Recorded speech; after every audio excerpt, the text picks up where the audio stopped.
Philippe Pujol, en quoi le choix de cette thématique du système de santé vous a paru être une thématique intéressante à traiter?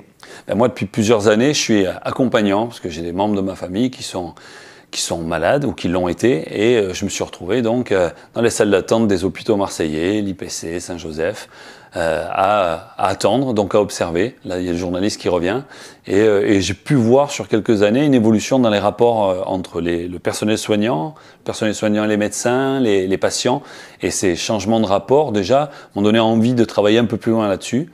Et au fur et à mesure, à chaque fois que je passais une étape d'enquête de plus, je me rendais compte qu'il y avait plus à dire, toujours plus. Et j'ai jamais imaginé un livre au début, mais des articles, puis après une série d'articles, puis ça c'est devenu un livre à la fin.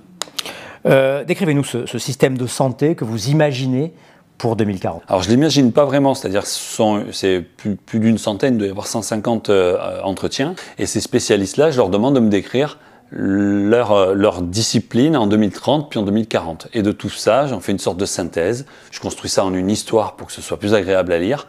Et de là, je raconte un système de santé qui est uniquement issu de mes interviews et pratiquement rien de mon imagination, sinon la trajectoire des personnages.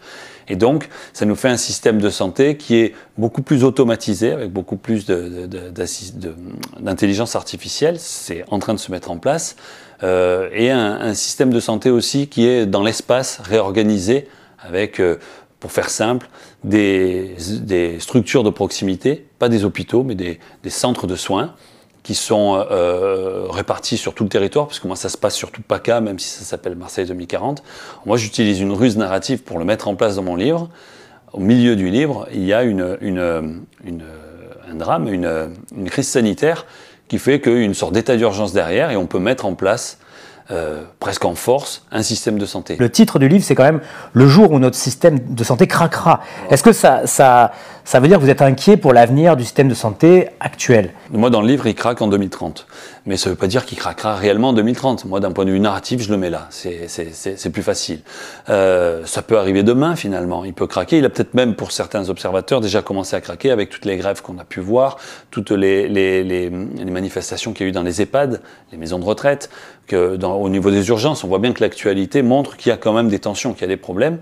Ensuite, il y a une volonté de réformer de la part du gouvernement actuel, mais quel type de réforme? Est-ce que c'est plus de privatisation? Dans ce cas-là, on va vers quoi? Enfin, etc. Ça pose énormément de questions.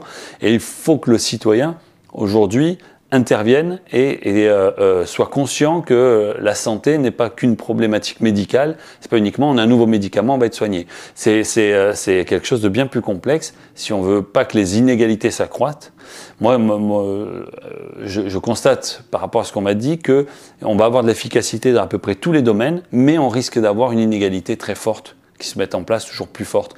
Ça, c'est quelque chose, donc un système à l'anglo-saxonne là-dessus, ou en tout cas à l'anglaise, on dira.